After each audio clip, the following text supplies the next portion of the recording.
Assalamualaikum warahmatullahi wabarakatuh. Salam guru penggerak, tergerak, bergerak, menggerakkan.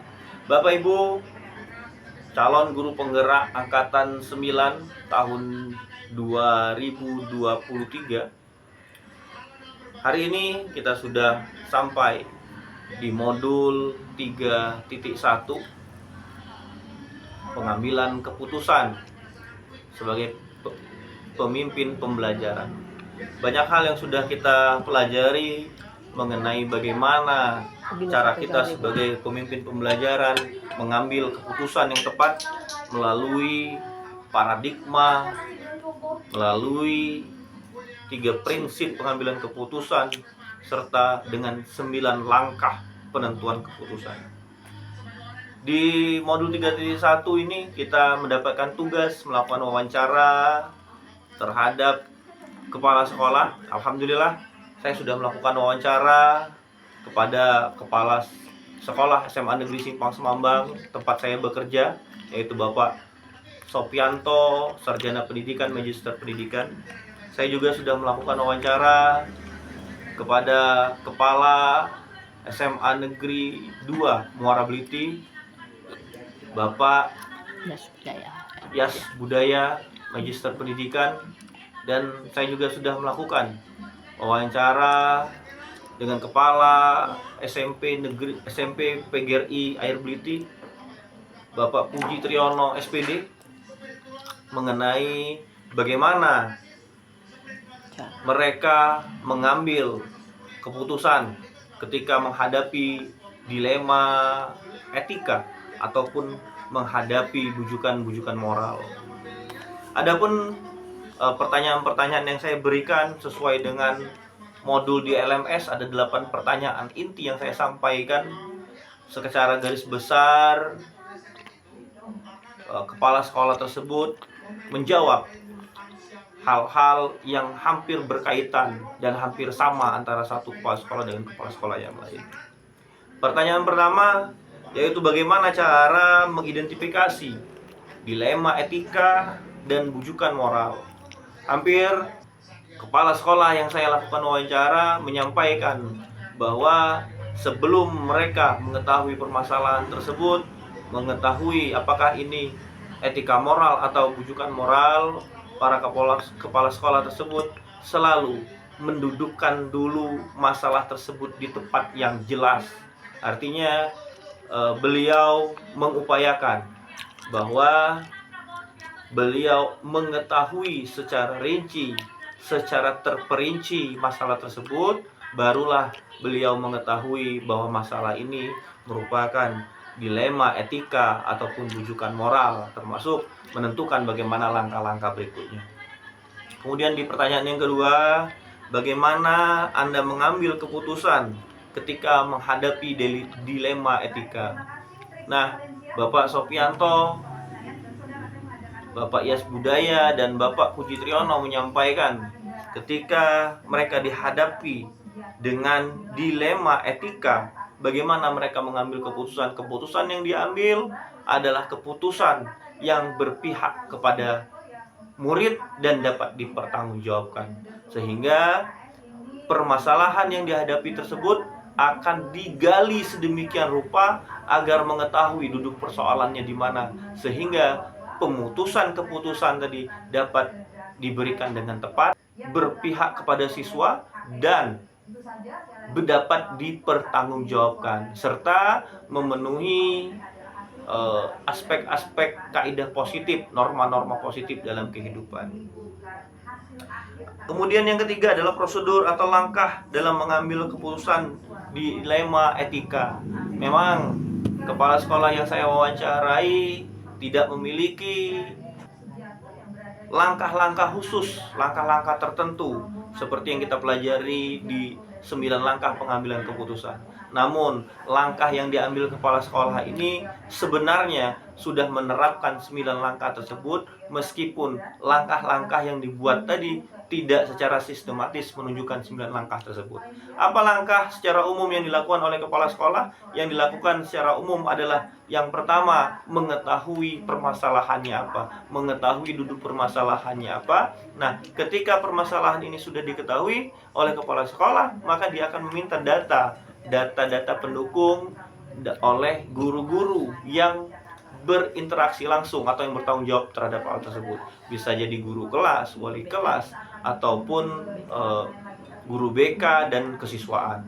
Nah, ketika masalah ini sudah dijelaskan dan memiliki data, barulah keputusan yang akan diberikan oleh kepala sekolah. Keputusan yang dapat dia pertanggungjawabkan, keputusan yang berpihak kepada siswa, dan keputusan yang sesuai dengan norma-norma yang berlaku.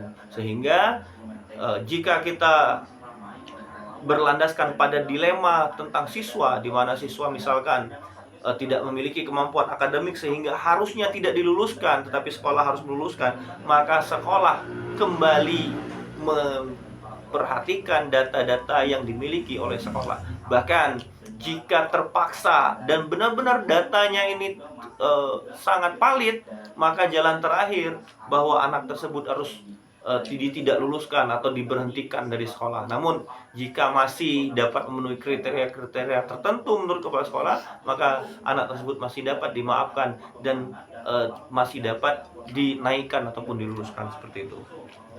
Berikutnya, hal-hal apa yang dianggap efektif dalam pengambilan keputusan.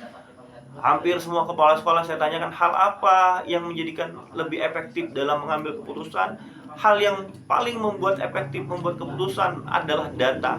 Ketika Bapak Ibu guru yang mempunyai permasalahan dilema tadi terhadap siswa itu mempunyai data yang lengkap, maka keputusan itu akan sangat mudah diambil.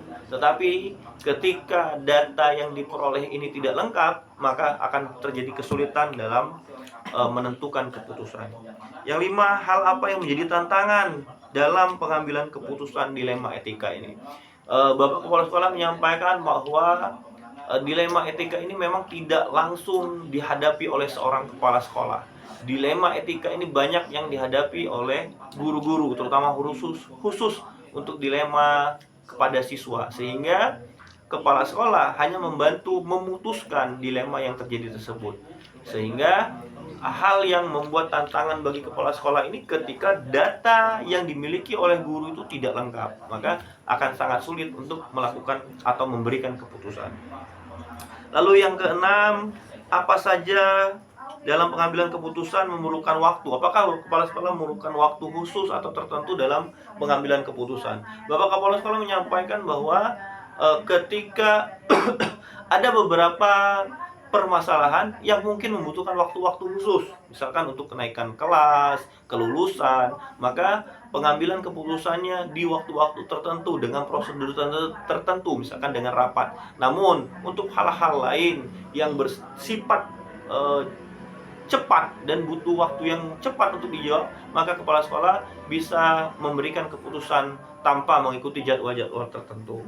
Kemudian pertanyaan yang ketujuh adalah faktor apa saja menjadi faktor yang mempermudah dalam pengambilan keputusan. Bapak Kepala Sekolah menyampaikan bahwa faktor yang mempermudah dia membuat keputusan adalah dari guru, dari warga sekolah. Ketika warga sekolah memahami tupoksinya, warga sekolah memiliki data, maka keputusan ini dapat dengan sangat mudah diberikan, termasuk dengan keluarga atau wali dari siswa tersebut. Ketika wali dari siswa tersebut mengetahui duduk permasalahannya dan bisa memahami mengenai permasalahan-permasalahan tersebut, maka permasalahan tadi dapat sangat mudah diselesaikan.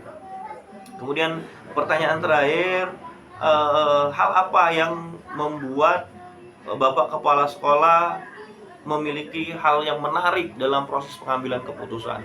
Bapak Sopianto menyampaikan kepada saya bahwa hal yang paling menarik atau yang berkesan ketika dia mengambil keputusan adalah ketika keputusan yang dia ambil tadi ternyata menjadi keputusan yang tepat. Anak yang harusnya tidak naik anak yang harusnya tidak lulus tadi, tetapi ketika diberikan keputusannya sudah kita naikkan sama-sama, kita luluskan sama-sama. Ternyata sekarang dia melihat anak tersebut berhasil, dia melihat anak itu sukses. Nah, di sanalah hal menarik, hal yang luar biasa dia rasakan dan rasa syukur yang dia rasakan karena anak tersebut dia bantu atau dibantu oleh sekolah untuk menyelesaikan tersebut dan ternyata anak tersebut berhasil.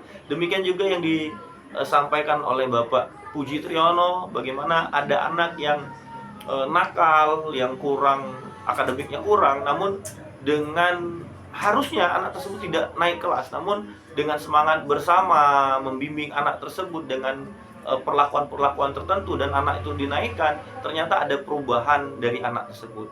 Nah, demikianlah narasi singkat saya mengenai wawancara saya dengan kepala sekolah secara garis besar seperti yang kita pahami di modul-modul sebelumnya dalam program pembelajaran guru penggerak ini, bahwa siswa itu yang kita lihat hanya 20%-nya, hanya sedikit sekali 20%-nya, sementara 80%-nya itu tertutup, jadi tidak dapat kita lihat. Maka apa yang kita lihat sekarang ketika kita melihat anak tersebut tidak baik, anak tersebut tidak pandai dan lain sebagainya, yakinlah bahwa yang kita lihat itu hanya 20%. Masih ada 80% lagi potensi anak ini yang dapat kita perbaiki. Maka dari itu, mari kita sebagai sesama guru untuk meningkatkan kualitas pembelajaran kita, bahwa anak itu akan baik ketika kita sebagai guru mampu memberikan model pembelajaran yang baik, mampu menjadi motivasi yang baik bagi siswa. Maka dari itu, Bapak Ibu guru, mari kita semua menjadi motivasi bagi anak didik kita. Salam guru penggerak, tergerak, bergerak, menggerakkan. Assalamualaikum warahmatullahi wabarakatuh. Assalamualaikum warahmatullahi wabarakatuh. Waalaikumsalam. Saya Pipin Andika, mengikuti program pendidikan guru penggerak. Kami ditugaskan untuk melakukan wawancara terhadap beberapa kepala sekolah. Wawancara kali ini mengenai etika moral, di mana seperti kita ketahui bersama bahwa selama memimpin pasti kita sering menemukan hal-hal yang menjadi dilema terhadap keputusan yang kita buat. Dilema etika ini misalkan kita dihadapkan pada suatu permasalahan di mana keputusan tersebut mempertentangkan antara kebenaran dengan kebenaran. Misalkan suatu contoh, ada siswa yang memiliki nilai akademik yang buruk, namun peraturan sekolah, peraturan dari dinas ataupun untuk menjaga nama baik sekolah, siswa tersebut harus diluluskan atau lain sebagainya. Sedangkan hal tersebut merupakan suatu kebenaran etikanya, namun bertentangan ya Pak. Nah, mengenai hal-hal tersebut ada beberapa yang saya tanyakan. Yang pertama, bagaimana cara Bapak mengidentifikasi antara dilema etika dengan Terima kasih kesempatan yang diberikan mengenai wawancara ini. Yang jelas memang dua hal itu selalu menjadi tantangan, termasuk bisa jadi beban juga dalam pengambilan keputusan, karena memang etika moral ini fakta dengan peraturan itu kadang-kadang nggak sejalan. Artinya begini, misalnya seperti yang sudah disebutkan tadi, kadang-kadang fakta di lapangan kondisinya memang tidak seharusnya sesuai dengan aturan, tapi peraturan yang menetapkan itu sehingga harus kita naikkan, kita luluskan, atau tidak jadi kita berhentikan. Kemudian yang terkait dengan pendidikan moral, kadang-kadang kita untuk kepentingan bersama, itu yang jadi masalah. Nah, jadi terkait dengan etika moral, yang paling terpenting identifikasi itu kalau terkait itu dengan siswa, tentu kita lihat dulu faktor-faktor yang penyebab siswa itu bermasalah. Tentu kita tetap dalam mengambil keputusan itu yang paling diutamakan adalah untuk kepentingan siswa. Karena kita di lembaga pendidikan, jadi keputusan itu untuk kepentingan siswa. Maka identifikasi utama itu kita lihat dulu dari permasalahan apa yang dimiliki siswa itu sehingga dia bertentangan dengan keputusan. Nah, ketika jika permasalahan-permasalahan siswa itu bisa dimaklumi, maka atau bisa diperbaiki seiring dengan perjalanan waktu, maka itu tetap diputuskan. Misal tadi sudah disebutkan, siswa semestinya kalau menurut aturan tidak naik karena memang dari sisi kemampuan baik matematika atau mata pelajaran lainnya itu memang di bawah standar, tapi dalam ketentuan tidak ada kata tidak naik. Namanya selagi dia tidak melanggar moral asusila, maka tetap bisa kita kategorikan naik, tentu dengan catatan dan perbaikan. Itu salah satu. Kemudian yang berkaitan dengan langsung ya dua-duanya. Ya, mungkin pertanyaan berikutnya, Pak. Ya. Ya, jadi identifikasinya lebih ke memastikan ke siswa Ya, tadi betul, ya, betul. benar bagaimana perlakuannya, bagaimana. Kemudian pertanyaan kedua ini, Pak, ketika Bapak menemukan hal-hal permasalahan yang menyangkut dilema etika seperti tadi, bagaimana cara Bapak mengambil keputusan terhadap hal tersebut? Ya kalau dalam hal terkait dilema etika tadi, yang perlu diarahkan itu sebetulnya Bapak Ibu guru. Karena tentu yang paling bertentangan itu nanti adalah Bapak Ibu yang ngajar. Karena mereka di lapangan, mereka yang berhadapan dengan siswa itu dan tahu kondisi. Nah, yang paling penting itu adalah pemahaman yang diberikan kepada Bapak Ibu guru. Agar Bapak Ibu guru bisa memahami dan memaklumi dengan kondisi yang ada. Karena kalau tanpa diinformasikan kepada Bapak Ibu guru, dipahami dulu Bapak Ibu gurunya, tentu akan menjadi permasalahan di belakangnya. Itu langkah-langkahnya. Berarti langkahnya Warga sekolah itu kita mensosialisasikan kepada guru agar memahami kondisi dilema tersebut sehingga guru pun sudah bisa menentukan keputusan dari dilema tersebut. Nah, kemudian untuk pertanyaan ketiganya, Pak, mengenai prosedur atau langkah-langkah dalam pengambilan keputusan ini, apakah Bapak punya langkah-langkah tertentu khusus atau menyesuaikan saja dengan dilema yang terjadi? Tetap yang kita perhatikan itu kan pertama adalah kurikulum sekolah dulu. Artinya kita tetap berpijak kepada langkah pertama itu menyesuaikan dengan kurikulum atau KWSP yang ada di sekolah. Kemudian setelah itu baru kita melakukan pemahaman, sosialisasi dan Bapak Ibu. Tetap ada tahapan-tahapan. Setelah itu baru kita mengambil keputusan. Jadi itu tahapan-tahapan yang dilakukan sebelum pengambilan keputusan tadi. Nah, kemudian selama pengambilan keputusan selama ini Bapak lakukan terhadap dilema etika ini, adakah hal-hal yang Pak anggap menjadi hal yang paling efektif ketika dilakukan dalam penentuan keputusan ini? Banyak hal yang bisa dikatakan efektif. Tentu menurut kamu itu efektif sebetulnya, tapi kadang-kadang masih ada bertentangan dengan Bapak Ibu. Tapi ini terkait dengan proses sekarang dengan sistem pembelajaran kurikulum merdeka ini, sebetulnya apa yang kita lakukan itu betul-betul efektif.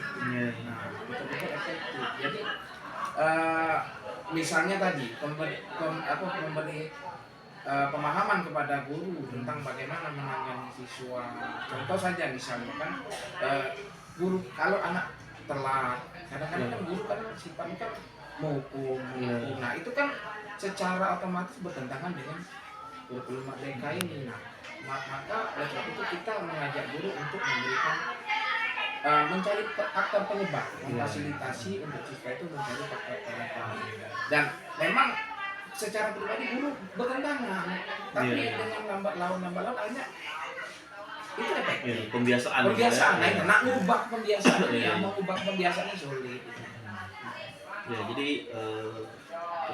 hal yang efektif tadi dengan membiasakan guru ini agar berpihak pada siswa. Gitu, ya. Nah, kemudian Pak, dalam pengambilan keputusan mengenai dilema etika ini, adakah tantangan yang Pak rasakan yang setiap pengambilan keputusan pasti selalu ada tantangannya seperti ini loh, ini yang berat loh Pak. Tantangan seperti apa yang paling banyak ditemukan? Tantangan yang utama itu adalah ke Bapak Ibu guru. Yang jelas ada intern sekolah dulu. Tantangan yang paling berat itu ada di Bapak Ibu guru, kemudian termasuk siswa dan orang tua siswa. Karena mereka ini kadang-kadang kan dapat informasi yang orang tua juga dapat cerita dari anak, Pak, anak si A juga bisa kayak ini kayaknya. Yang menyebabkan kadang-kadang itu menjadi tantangan tersendiri ketika ada semacam kritik, protes terhadap kebijakan yang dilakukan. Yang jelas tantangan utama itu adalah Bapak Ibu guru dan warga sekolah itu. Jadi pemahaman ke guru Iya. agar tidak miskomunikasi, miskonsepsi. Kemudian Pak, ketika pengambilan keputusan yang sudah pernah dilakukan selama ini, apakah pengambilan keputusan itu memerlukan jadwal tertentu atau waktu tertentu untuk diselesaikan, ataukah bisa diselesaikan di saat yang sama di tempat sudah itu? Nggak perlu, artinya ada satu ketika memang memerlukan waktu tertentu, misalnya kenaikan alam. Nah, ada beberapa kebijakan diselesaikan di tempat, misalnya menindaklanjuti siswa-siswa yang memang tidak sesuai dengan ini, kita selesaikan di tempat. Oh iya, jadi tergantung Tergantung permasalahan. permasalahan. Bisa terjadwal, bisa juga selesaikan di tempat itu. Kemudian Pak, untuk faktor yang mempermudah Bapak dalam mengambil keputusan, karena kan banyak sekali mungkin keputusan yang sudah diambil, terutama yang mengenai dilema etika ini, adakah hal yang faktor yang membuat Bapak itu lebih mudah dalam mengambil keputusan? Faktor mudanya enggak begitu banyak sebenarnya. Kalau faktor mudanya pasti ada yang mempermudah kita untuk mengambil keputusan itu. Artinya kan masukan-masukan dari manajemen sekolah juga bagian dari faktor mempermudah masukan itu. Kemudian peraturan itu memberikan kemudahan bagi kita untuk memberikan keputusan. Jadi data, informasi dari guru itu ada peraturan pemerintah juga kan. mempermudah dan mempertegas gitu keputusan ya. Baiklah Pak, untuk pertanyaan terakhir ya Pak, selama pengambilan keputusan sudah dilakukan, adakah pengalaman menarik mengenai pengambilan keputusan tersebut yang mungkin masih teringat sama Bapak sekarang?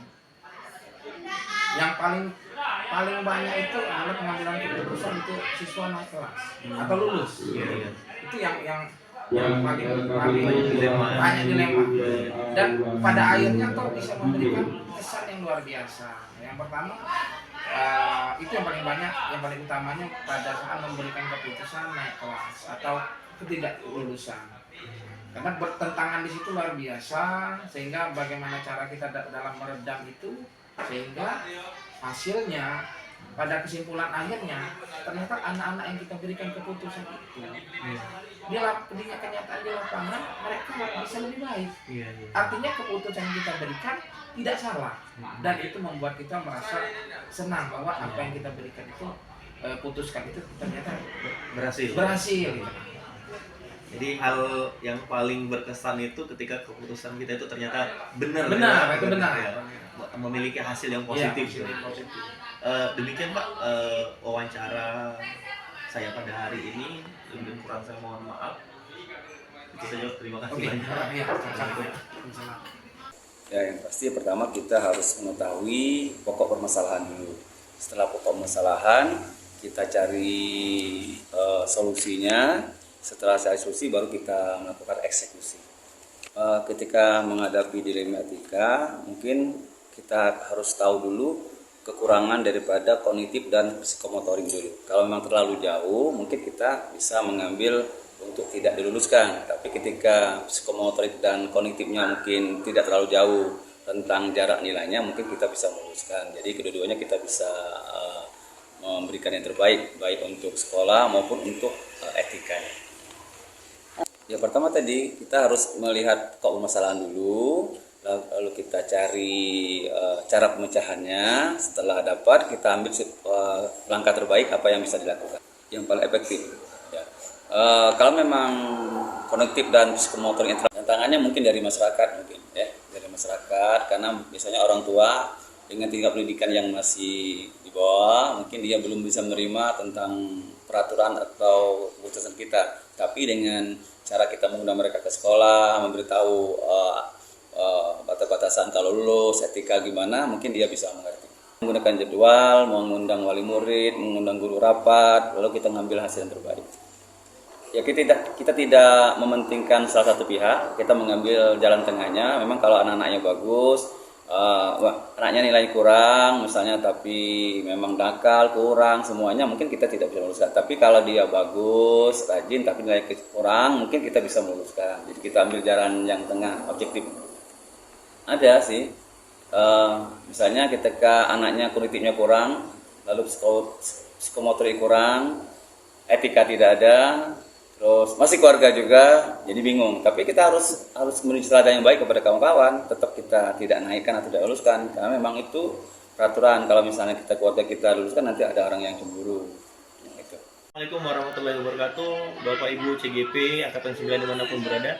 Hari ini saya Pipin Andika akan melakukan wawancara kepada Pak Puji Triyono SPD, Kepala SMP Negeri PGRI Air Beliti. Baiklah, saya akan melakukan wawancara. Assalamualaikum Pak. Waalaikumsalam. Saya Pipin Andika Pak, peserta pelatihan program guru penggerak Angkatan 9 Kabupaten Musirawas. Kami ditugaskan untuk melakukan wawancara kepada beberapa kepala sekolah. Nah, saya mohon izin untuk diperbolehkan melakukan wawancara kepada Bapak. Silakan, Pak. Wawancara pada hari ini mengenai etika moral. Jadi sesuai pembelajaran modul yang kami pelajari di modul 3.1 mengenai etika moral, bahwa selama pembelajaran, selama proses kita bekerja sebagai guru ataupun kepala sekolah, pasti kita akan menemukan dilema etika ini. Dilema etika ini adalah permasalahan etika antara etika benar dengan etika benar. Jadi yang manapun kita pilih sebenarnya benar semua, Pak. Hanya kebenaran dengan kebenaran ini menjadi pertentangan bagi kita. Sebagai contoh kecilnya, misalkan di sekolah kita mempunyai anak yang tidak begitu baik di bidang akademik, kemudian tidak begitu baik di bidang psikomotorik, dan menurut kriteria pembelajaran anak ini harusnya tidak tuntas ataupun tidak lulus seperti itu, Pak. Namun berdasarkan kebijakan pemerintah setempat atau kebijakan dari dinas pendidikan dan atas nama baik sekolah, maka kemungkinan sekolah agak sulit untuk membuat anak tersebut tidak naik atau tidak lulus karena rasa kasihan terhadap anak tadi dan lain sebagainya. Nah, seperti ini kan menjadi dilema sebenarnya bagi kita, Pak ya.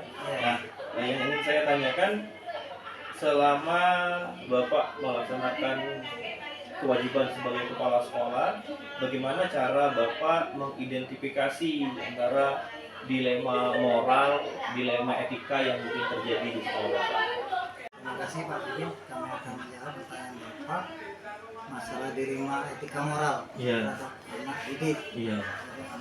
Memang betul, selama saya menjabat jadi kepala sekolah dan sekaligus menjadi guru, bahwa di dalam sekolah kita ini memang sering antara dilema etika dan moral ini selalu ada. Seperti yang disampaikan Pak Pipin tadi, karena anak ini seharusnya tidak naik kelas, ya, kita naikkan. Nah ini karena kita menyangkut tentang moral. Nah, kalau kita berbicara moral Pak Pipin, tapi kita akan berbicara tentang rasa kasihan. Nah ini kita rasanya berat. Karena apa Pak? Banyak orang itu beretika tapi tidak bermoral. Ada orang bermoral tapi tidak beretika. Antara kata etika dan moral ini seolah sama Pak. Iya, Pak. Ini sifatnya apa ya Pak? Sensitif dan tidak dominan Pak. Tidak dominan, tidak tampak. Jadi kalau bicara tentang moral dan etika itu memang kita susah. Tapi selama ini kita selalu berbicara tentang etika dan moral. Itulah kita merasa kasihan terhadap anak, sehingga ketika kita mengambil keputusan, contohnya anak yang tidak naik, tidak layak, kita naikkan. Karena kita kembali ke etika dan moral anak. Ketika ada anak itu baik, etikanya baik, tapi di bidang-bidang yang lain kurang baik. Nah kita kembali ke etika dan moral. Karena ini menjadi patokan kita sekarang moral ini. Nah, jadi bukan kualitas tapi kadang-kadang Pak yang kita bicarakan ya. tapi karena rasa kasihan sih. Nah ini kalau seperti ini nak pendidikan kita tidak akan maju. Karena kalau kita berbicara tentang dilema etika dan moral ini memang susah kita. Larinya apa Pak? Kita menaikkan anak sehingga kualitas pendidikan akan kurang. Yang bodoh dan yang pintar sama antara. Kita berbicara bukan kualitas, tapi Pak, berbicara sama kenaikan karena bukan karena kualitas, tapi karena kasihan yang menyangkut tentang masa depan anak. Nah inilah pendidikan kita Pak Pipin. Kita sulit kalau bicara tentang moral ini. Tapi bagi saya, kalau saya selaku kepala sekolah SMP Fikri Buti, saya harus mengambil tegas, ambil kebijakan, membuat keputusan. Ya, kita menggunakan etika dan moral ini kita pakai demi untuk ke depan. Itu terima kasih. Iya, jadi dalam masalah dilema etika ini sangat sulit Pak ya untuk Sulit. memutuskannya karena berhadapan dengan moral tadi. Nah, ketika Bapak memimpin di SMP PGRI pasti sudah banyak Pak ya bertemu dengan masalah-masalah etika moral ini. Nah, bagaimana cara Bapak mengambil keputusan saat menghadapi dilema-dilema seperti itu tadi? Masalah anak-anak ya, Iya, misalkan. etika. Nah, kita lihat Pak, menyangkut moral anak itu etikanya bagaimana? Kesalahannya dulu kemana? Kira-kira bisa menjatuhkan citra sekolah, citra guru apa tidak? Kalau sekedar etika dan moral yang masih biasa-biasa aja, anak kita panggil, kita nasihati, kita beri sanksi. Kita serahkan kepada guru kita untuk menasihati. Tuh, apabila kasus masalah etika dan moral ini itu sudah berlebihan, sudah menghilangkan citra sekolah dan citra anak itu sendiri, tentunya kita panggil orang tuanya, kita ambil keputusan, ya, satu diberhentikan atau anak ini masih ada di sini. Itu ini harus ada dipanggil orang tuanya. Kita kasih tahu orang tuanya, kita jangan mengambil keputusan tidak kerjasama dengan orang lain. Itu biasanya saya di sana seperti itu. Kita panggil. Kalau anak ini kita keluarkan karena sudah membahayakan citra sekolah dan citra guru, ya kalau saya ambil keputusan untuk anak bisa diberhentikan, dengan orang tuanya kita panggil. Tapi kalau sekedar tadi saya katakan melanggar etika moral yang biasa saja, tentunya kita kerjasama dengan wali murid, guru BK untuk memperbaiki kesalahan tersebut. Terima kasih. Jadi pengambilan keputusan yang Pak ambil ini tergantung dari tingkat kesalahannya Pak. Kemudian pertanyaan ketiga ya Pak, selama Bapak menemukan permasalahan dilema etika ini, kemudian Bapak mengambil keputusan tertentu, apakah ada prosedur atau langkah-langkah tertentu yang Bapak lakukan dalam membuat keputusan tadi Pak? Ada Pak, terutama Pak, kita langkah kita untuk mengambil keputusan ini, kita panggil Pak wali murid atau anak ini kita panggil dulu, kita nasihati berapa kali anak itu. Kalau masih bisa kita bimbing, kalau sudah tidak bisa lagi, kita langkah keduanya kita panggil orang tuanya, ya, orang tuanya kita kasih tahu permasalahannya. Terus ketiga, kita beri waktu, kasih waktu seminggu atau 2 minggu atau sebulan, anak ini ada bisa akan perubahan enggak? Kalau tidak, ya kita mengambil keputusan yang pasti sesuai dengan aturan yang berlaku di sekolah. Ini di bawah sekolah dan di bawah guru yang ada. Yang intinya ya Pak, ketegasan itu penting. Itu Pak, terima kasih. Jadi hal-hal tadi prosedurnya, ada prosedur yang Bapak lakukan dalam pengambilan keputusan. Nah, dalam pengambilan keputusan ini ada nggak menurut Pak hal yang menjadi hal yang efektif dalam proses pengambilan keputusan? Trik apa sih yang Pak lakukan agar pengambilan keputusan ini menjadi lebih mudah? Tentunya yang paling mudah Pak, kita kerjasama dengan wali murid. Oh iya. Karena pendidikan ini Pak tidak bisa harus kita sendiri, kepala sekolah, dewan guru dan wakil-wakil untuk bimbingan. Tentunya harus ada kerjasama, sinkronisasi antara warga sekolah, dengan warga masyarakat, karena anaknya dititip ke sekolah kita tidak bisa ambil keputusan adalah antara dua-duanya antara sekolah dengan masyarakat sekolah. Ya, jadi perlu kolaborasi Iya, ya, kerjasama dengan guru yang lain. Iya, betul. Nah, selama Bapak melaksanakan pengambilan keputusan selama ini, apakah Bapak memerlukan waktu tertentu atau jadwal tertentu untuk memberikan keputusan, ataukah bisa memberikan keputusan di tepat dengan langsung waktu itu saja, atau butuh jadwal tertentu ataupun waktu-waktu tertentu? Langkah pertama Pak, kita panggil orang tuanya dulu. Iya.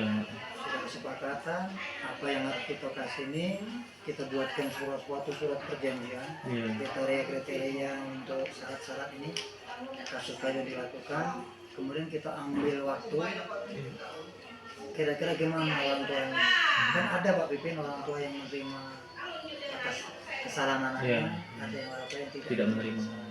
Nah ini untuk menanggulangi ini kita berikan waktu untuk lego orang tuanya, untuk nanti kita panggil kedua kalinya untuk menghadap kita, baru ketiga kalinya kita ngambil keputusan. Kalau anak itu bisa kita lanjutkan untuk sekolah terus kita. Kalau anak ini tidak bisa kita berhentikan dengan surat pengertian, tapi kita sudah kerjasama dengan murid, kedua-duanya sudah menerima.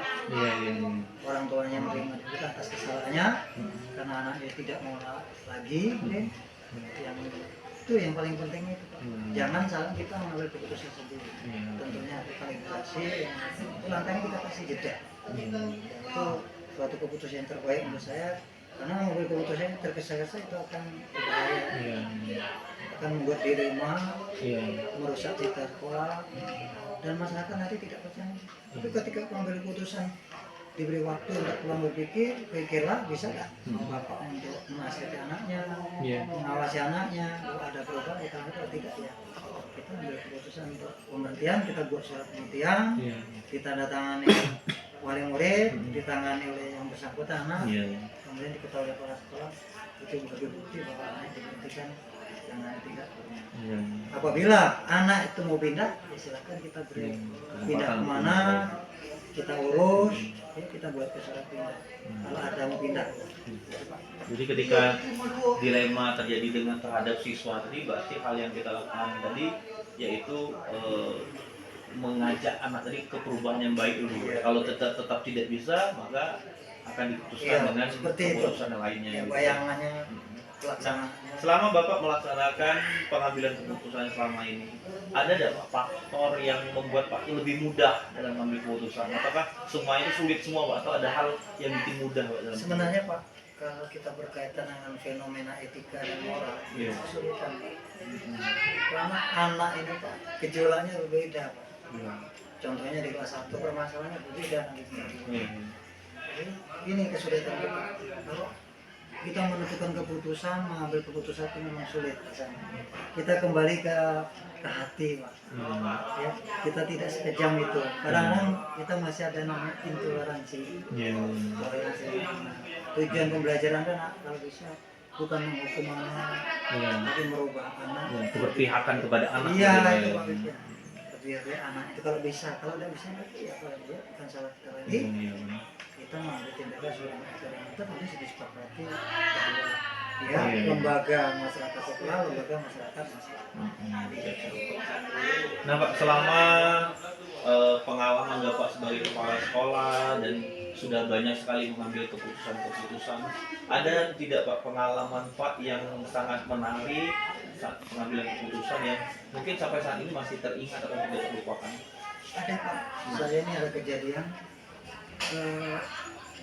memang anaknya Pak itu dalam 1 tahun itu bagus di sekolah kita, sudah ada perubahan, sudah terima kasih orang tua. Ketika di kelas 8 di SMP itu sudah ada perubahan, jadi saya panggil anaknya minta pindah, tapi hati orang tua itu masih di ini Pak, pengen untuk dididik dititipkan sekolah. Ini bertentangan antara ini, sampai sekarang orang tuanya itu menyesal ketika memindahkan anaknya, dan anaknya sekarang setelah dipindahkan tidak sekolah. Itu yang saya tenang seperti itu. Iya. Dan anak itu Pak mau balik ke sekolah kami lagi, mau dititipkan, saya mengambil keputusan saya tidak. Kalau saya ambil keputusan itu akan berbahaya, akan merusak citra sekolah kami. Nah itu Pak yang Oke, jadi itu kenangan Pak ya yang mungkin masih terngiang masih ya. sampai sekarang. Karena Pak sudah berhasil membuat keputusan yang mengubah anak tersebut walaupun akhirnya anak itu harus pindah dan ternyata gagal di sekolah lain. Itu Pak. Pengen saya Pak Pipin, Iya. anak yang di sana itu lebih dari berubah dari sekolah. Iya. Udah baik, Iya. tapi pengen saya lebih baik Lebih di baik sekolah lagi ini. ketika pindah Ternyata tadi. setelah pindah lebih terpuruk lagi. Iya. Mau kembali ke sekolah kita artinya anak pindah itu belum tentu karena mau berubah, Iya. karena pengaruh Iya. pengaruh lingkungan. Nah ini yang perlu kita sikapi. Di guru rumah kita itu di rumah kita yang menyangkut Iya. etika dengan moral anak, pengaruh lingkungan kita yang itu Pak Pipin. Ya, saya ucapkan terima kasih banyak Pak sudah bersedia diwawancara pada siang hari ini. Saya mohon maaf atas segala kekurangan. Itu saja yang mungkin dapat saya tanyakan. Terima kasih banyak Pak ya. Ya, saya pamit Pak, mau pulang Pak. Ya terima kasih Pak Pipin, Pak Pipin sudah wawancara saya selaku kepala sekolah SMP Ya. Itulah yang dapat kami sampaikan. Itulah apa adanya, tidak saya buat. Itulah kejadian selama saya jadi pemimpin selama hampir 10 tahun Pak saya di sekolah SMP. Itulah alhamdulillah dengan keputusan saya sambil ini untuk sekolah SMP tetap eksis sampai sekarang. Mudah-mudahan apa yang saya sampaikan ini bisa untuk bermanfaat Pak Pipin. Sama kita semua dalam rangka kita berbicara tentang etika dan moral anak-anak kita ke depan. Karena kita tantangannya tidak lain Pak Pipin, di zaman sekarang di etika dan moral ini akan selalu meliputi kita. Apalagi dalam milenial, Iya. generasi milenial itu tantangannya di etika dan Ya, moral. lebih besar Lebih ya. besar lagi. Mudah-mudahan ini nanti kita sebagai guru, sebagai lembaga pendidik, kita bisa mengatasi anak kita untuk yang lebih baik, lebih sempurna lagi. Terima kasih. Apabila ada kata-kata saya dalam menyampaikan materi jawaban kurang tepat, saya mohon maaf. Terima kasih Pak Pipin. Saya wassalamualaikum warahmatullahi wabarakatuh. Terima kasih Pak ya.